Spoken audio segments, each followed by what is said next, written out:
Vamos passar agora para a nossa sessão científica. Vou falar um pouco sobre intercorrências oncológicas aí na UTI. Tá? Não tem conflito de interesse algum na atual apresentação. E quando a gente fala de câncer, né, é bem notável que a gente tem aumentado o número de diagnósticos nos últimos anos. Nesse slide, eu trago para vocês a incidência de neoplasia maligna por 100 mil habitantes no Brasil, são dados retirados do DataSUS, comparando os anos de 97 e 2012. E a gente nota que no sexo masculino houve um aumento da incidência de neoplasias malignas, né? Ah, saindo de 117 para cada 100 mil habitantes para quase 200 para cada 100 mil habitantes. No sexo feminino, a gente também nota um aumento, não tão grande quanto no sexo masculino, mas saindo de 121 para 184 casos para cada 100 mil habitantes. Nós temos dados da incidência em números absolutos no ano de 2020. A gente nota que as neoplasias mais incidentes foram a de mama, com quase 2,26 milhões de diagnósticos em 2020, câncer de pulmão, com 2,2 também, e câncer de intestino, com 1,9 milhões.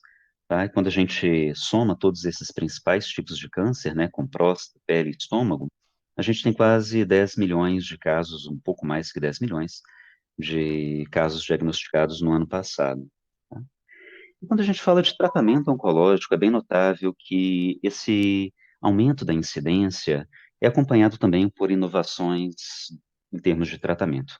Não só farmacológico, com quimioterapia, terapia-alvo dirigida e hormonioterapia, mas também radioterapia, novas técnicas cirúrgicas minimamente invasivas, o diagnóstico precoce e terapias complementares feitas sobretudo pela equipe multiprofissional, considerando fisioterapia, fonoaudiologia e nutrição, isso faz com que a gente aumente a sobrevida dos pacientes oncológicos.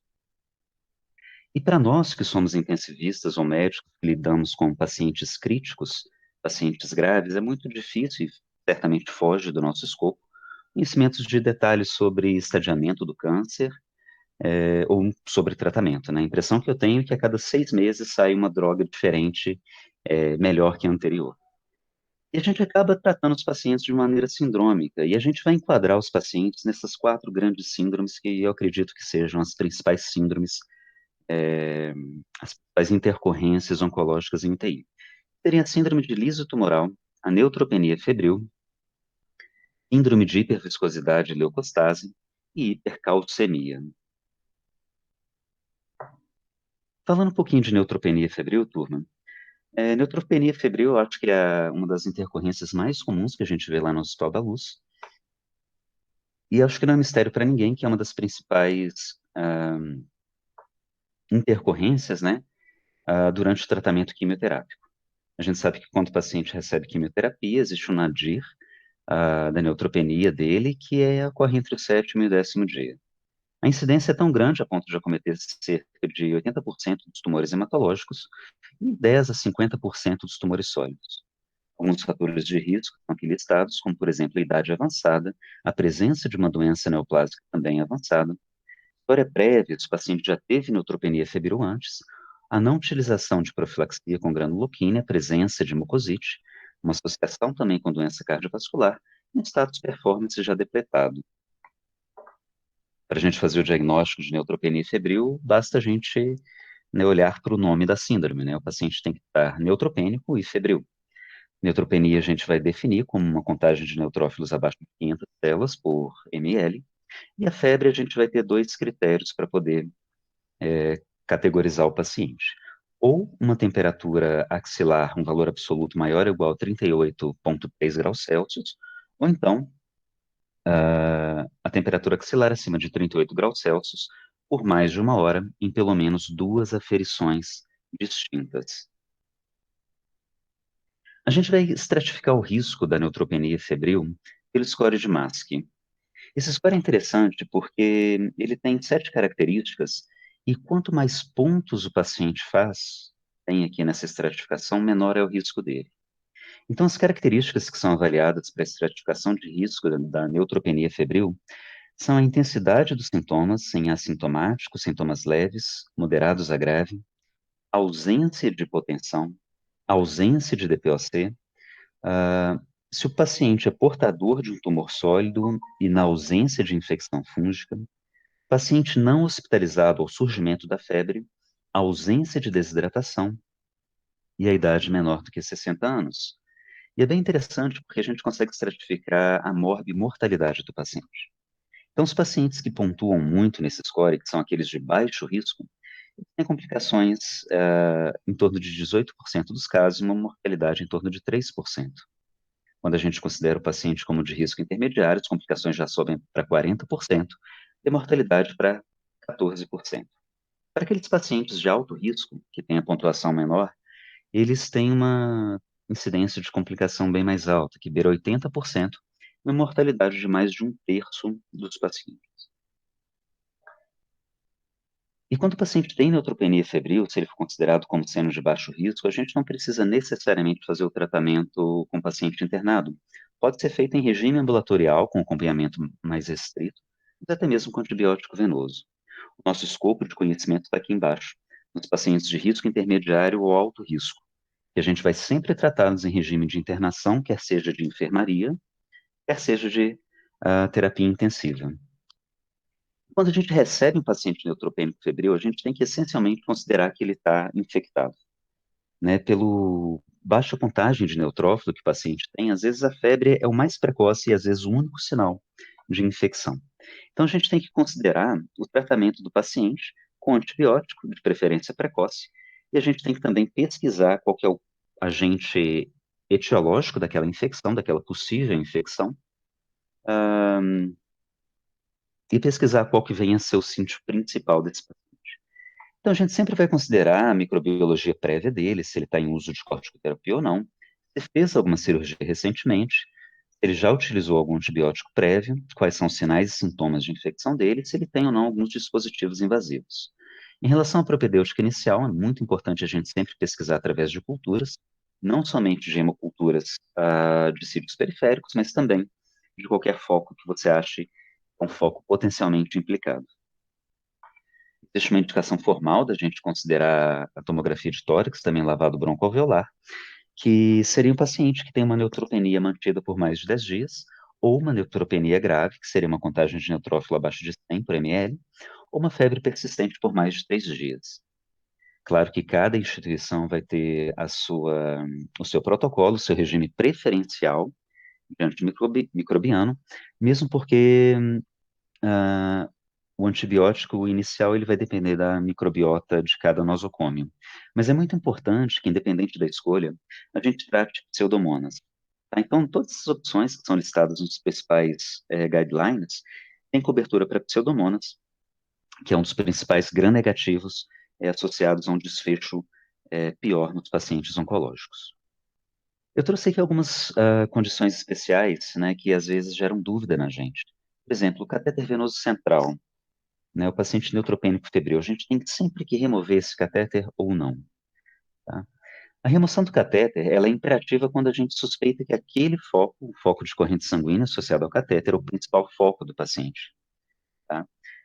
A gente tende a preferir a retirada do catéter quando o paciente está instável hemodinamicamente ou quando ele já tem uma história prévia de colonização por um Staphylococcus resistente à oxa ou mesmo um pneumococo resistente, que é mais raro aqui no Brasil. Além disso, se as hemoculturas identificaram alguma bactéria gram-positiva, um pouco gram-positivo, também é imperativa a retirada do catéter. Agora, quando a gente suspeita que existe outro foco mais provável do que a infecção de corrente sanguínea associada ao catéter, e o paciente tem estabilidade hemodinâmica, é razoável a gente esperar o resultado da cultura antes de proceder à troca do catéter. Quando a gente fala sobre pneumonia, aqueles pacientes de baixo risco pelo score de MASC, que vem da comunidade, a gente sempre vai considerar o tratamento de legionela e micoplasma, tá? Que são agentes atípicos, através de macrolídeo ou fluoroquinolona.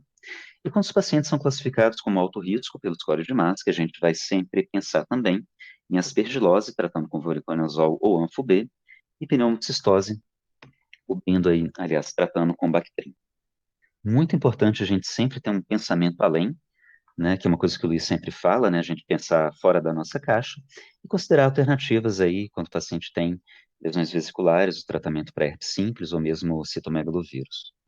Infecção intraabdominal, considerada tratamento com agentes antimicrobianos que cobrem a microbiota intestinal. Presença de diarreia, considerar a possibilidade de colite pseudomembranosa. E na evidência de candidíase disseminada, ou de candidemia, o tratamento é feito com fluco, anfo ou alguma equinocandina.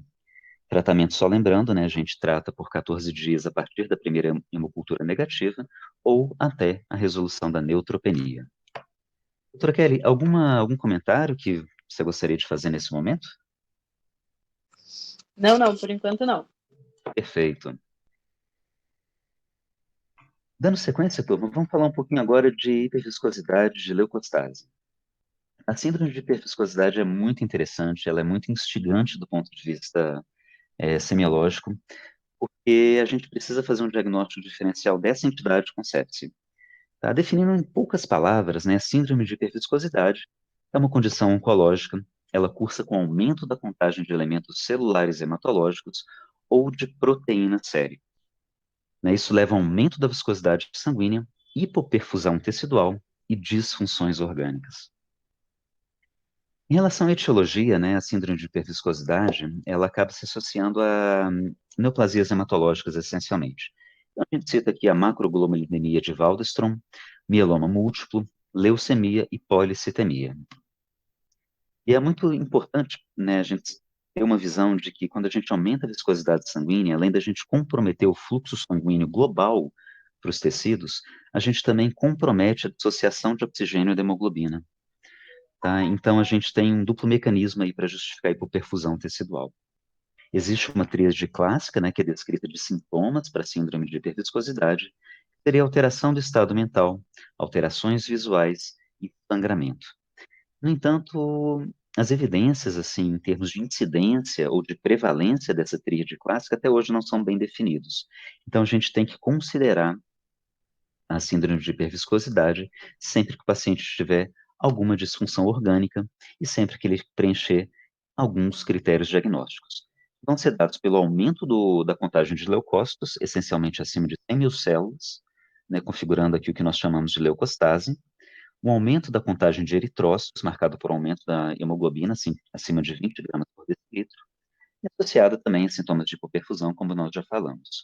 O tratamento está aqui no lado direito do nosso slide. Ele é baseado ou na redução da viscosidade sanguínea através da ressuscitação volêmica por meio de cristalóide, ou da retirada de elementos sanguíneos através da plasmaférese ou mesmo da leucoférese. Alternativas terapêuticas são a flebotomia, mesmo a quimioterapia de urgência, que aí certamente a gente vai precisar da ajuda da equipe de oncoemar. Falando um pouquinho da leucostase, né, e por que que a gente traz um slide específico para a leucostase? Porque o aumento da contagem de leucócitos, além de ter esse impacto na viscosidade, vai aumentar também a produção de citocinas e interleucinas inflamatórias. Então, a gente tende a ter um paciente que essencialmente é mais inflamado do que se fosse, no caso, somente da elevação dos eritrócitos. Então, é uma síndrome que pode ter mais complicações e por isso a gente precisa ficar ainda mais de olho nesse doente. Então, o paciente pode intercorrer com síndrome de liso tumoral, a coagulação intravascular disseminada e, claro, infecções, considerando aí o contexto oncológico que ele já se encontra. Em relação ao tratamento, né, o tratamento é baseado na citorredução, já falamos de leucoféres, já falamos de quimioterapia, vamos citar agora também a possibilidade do uso de hidroxiureia. Muito importante também que, algumas vezes, quando a gente inicia o tratamento, né, para síndrome de leucostase, o paciente pode ter lesões de reperfusão intracraniana, lesões de reperfusão cerebral. E o paciente acaba intercorrendo com hemorragia intracraniana. Então, a vigilância neurológica desse perfil de pacientes, né, que evoluem com algum déficit focal, ou sobretudo difuso, é mandatória. Né? Então, pesquisar sempre ter um limiar mais baixo para a solicitação de exame de neuroimagem é uma boa prática nesse momento. Dando sequência, turma, vamos falar um pouco agora sobre síndrome de liso tumoral.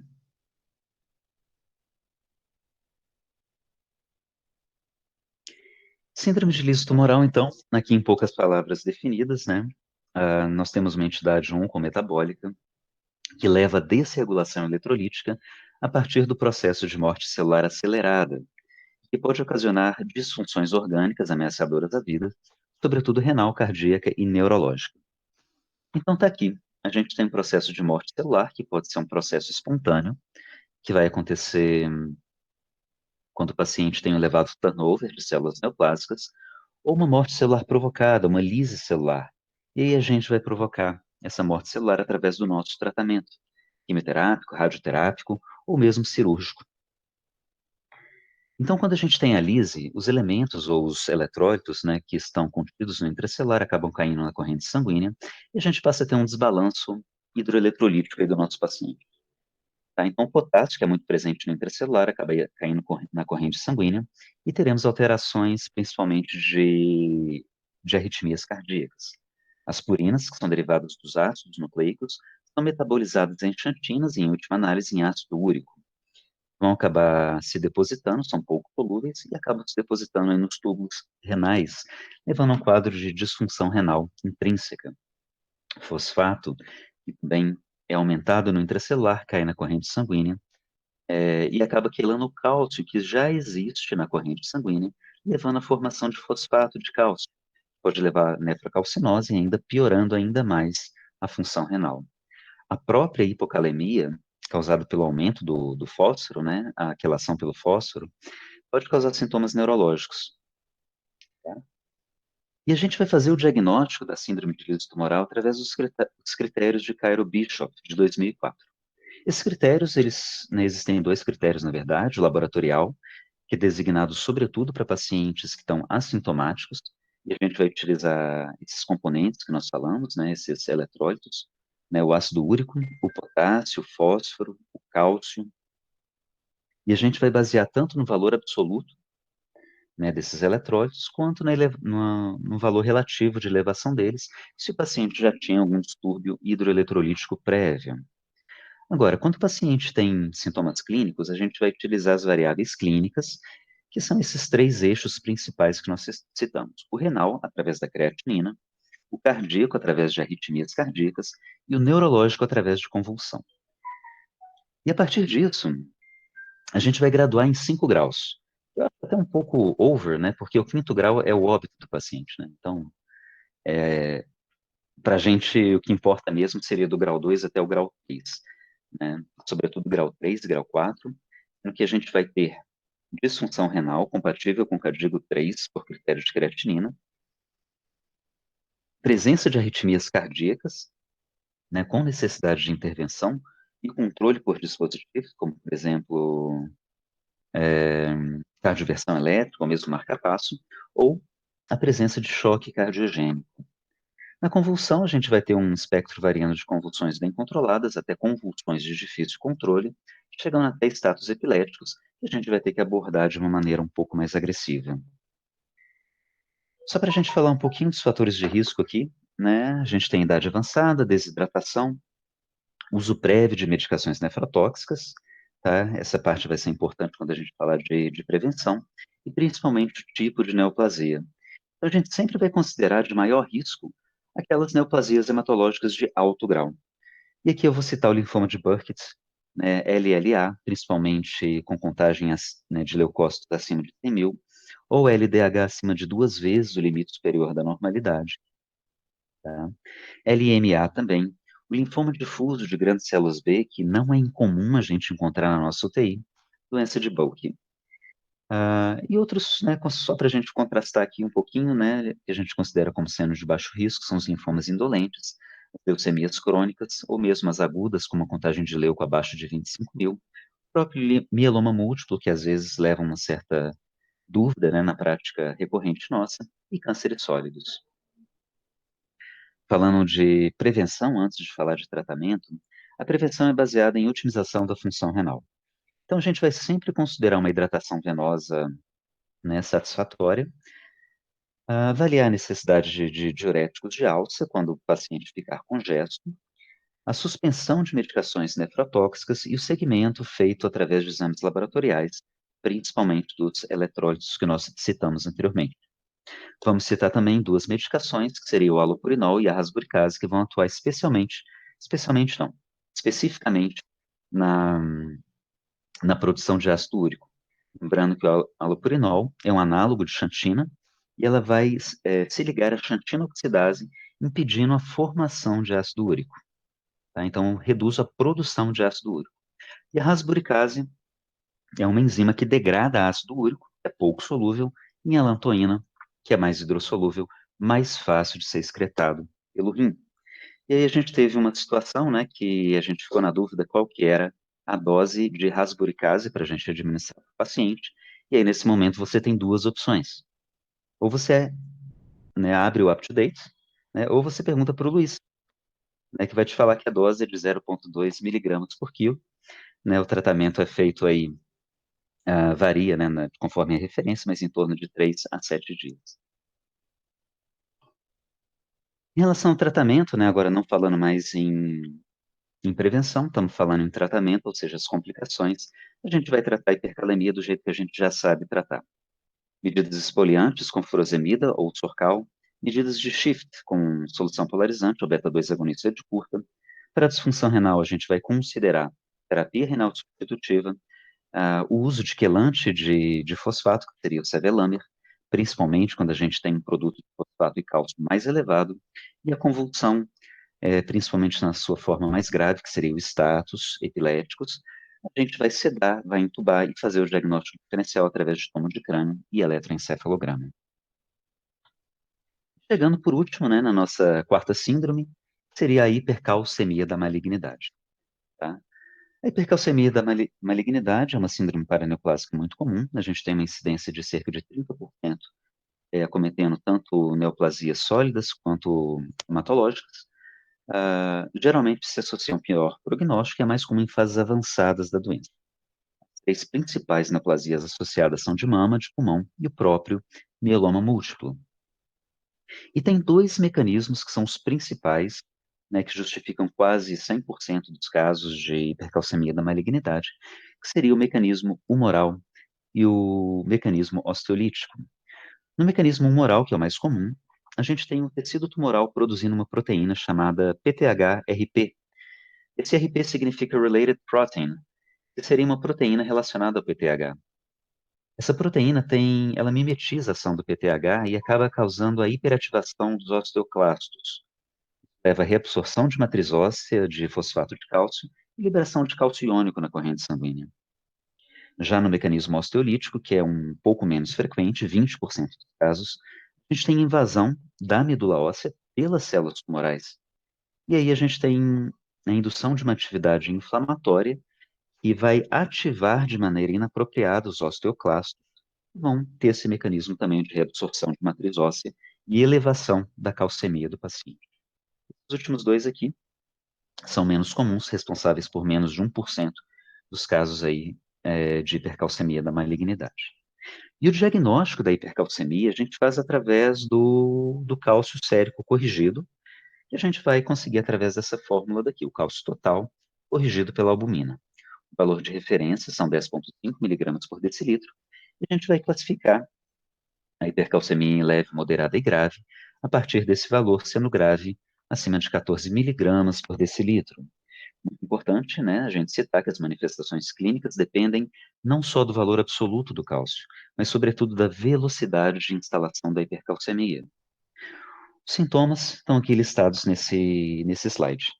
Tá? Do ponto de vista cardiológico, a gente pode ter arritmias cardíacas marcadas por QT curto, prolongamento PR e alargamento do intervalo QRS, arritmias ventriculares, um quadro mais dramático de parada cardiorrespiratória. Do ponto de vista renal, o paciente pode ter as mais variadas tubulopatias, tá? Então, o paciente pode ter DI nefrogênico, uma acidose tubular renal, pode cursar com desidratação decorrente do DI, nefrolitíase e disfunção renal aguda. Gastrointestinal, o paciente pode ter sintomas mais leves de anorexia, vômito, náusea, constipação, e um espectro um pouco mais grave, que seria pancreatite. E do ponto de vista neurológico, o paciente pode ter sintomas que são psiquiátricos, como ansiedade, depressão, até sintomas neurológicos difusos, como confusão mental e coma. E aqui eu trago alguns tratamentos, né, de uma maneira bastante direta e e simples, né, sobre o tratamento da hipercalcemia. O tratamento, essencialmente, é a hidratação venosa. Esse é o tratamento de escolha, tá? Essa dose daqui, esse volume, eu encontrei em alguns artigos, em alguns guidelines, tá? Eu confesso que eu achei até um pouco vigorosa, né? Depois eu até queria compartilhar essa impressão com vocês, mas a gente faz um bolos, né, de cristalóide de até 2 litros, e a manutenção varia de 200 a 500 ml por hora, né? Então, assim, muito cuidado quando o paciente não tiver um coração tão bom, e muito cuidado também quando o rim desse paciente não for tão bom, né? Lembrando que furosemida não é recomendada de rotina, sobretudo quando a gente tiver sinais aí de congestão volêmica. Bifosfonado, a gente tem o pamidronato, mas pelo mecanismo de ação, a gente tem utilizado mais recentemente o ácido zoledrônico. Nós temos a dose dele. E a função do ácido zoledrônico é essencialmente inibir a atividade osteoclástica, ativar os osteoblastos, né? Então a gente tem um mecanismo duplo de redução da calcemia. A gente espera que tenha um mecanismo de ação iniciado em até 48 horas da administração da primeira dose e tem uma duração de até 4 semanas. Tá? O seu efeito é melhor do que do pamidronato e ele tem uma contraindicação relativa em pacientes que têm disfunção renal, sobretudo com o clearance menor do que 30. Mais recentemente, tem uma medicação ah, melhor, que seria o denosumab, que a gente costuma utilizar quando o paciente é refratário a bifosfonado. O denosumab é um anticorpo monoclonal contra um receptor chamado RANKL, de osteoclastos, tá? Então, vai também inibir a atividade osteoclástica e ele tem um efeito de duração maior do que o ácido zoledrônico, enquanto no ácido zoledrônico são 4 semanas. No denosumab, nós temos um efeito de até 104 dias e ele pode ser utilizado na disfunção renal. Bom, então só para a gente concluir, turma, esse recorte que a gente fez aqui, né, sobre as intercorrências oncológicas, eu acho que a mensagem que fica para casa é a seguinte, né? A gente tem um aumento da incidência de câncer e também da sobrevida dos nossos pacientes oncológicos, então a gente não tem como escapar, não tem como deixar de conhecer as principais urgências, as intercorrências.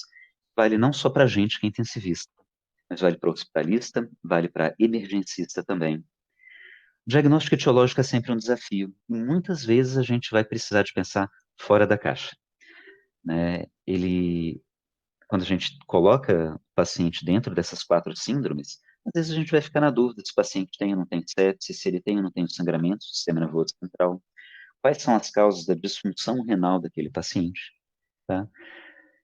Só pontuando, né, nossas 4 intercorrências que foram citadas, a neutropenia febril, para a gente avaliar os fatores de risco, pesquisar foco, iniciar antibiótico, síndrome de hiperviscosidade, ficar bem atento à leucostase, tá? Lembrar também do diagnóstico feito não somente com a leucocitose, alguns casos também com HB acima de 20, tratamento feito com hidratação e citoredução, síndrome de liso tumoral, lembrar dos tumores hematológicos, sobretudo aqueles de alto grau.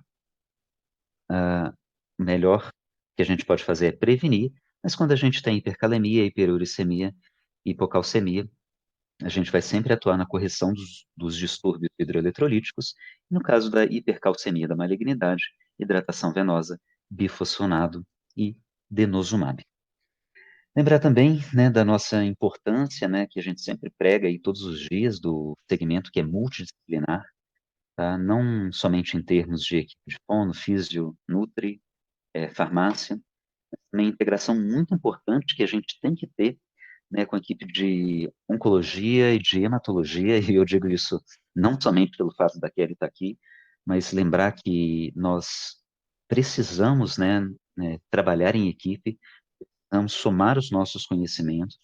O objetivo de todos nós é o bem do paciente, né, e a gente só vai fazer isso compartilhando impressões, né, tanto entre nós, que somos intensivistas, quanto as equipes assistentes, que são da oncohematologia.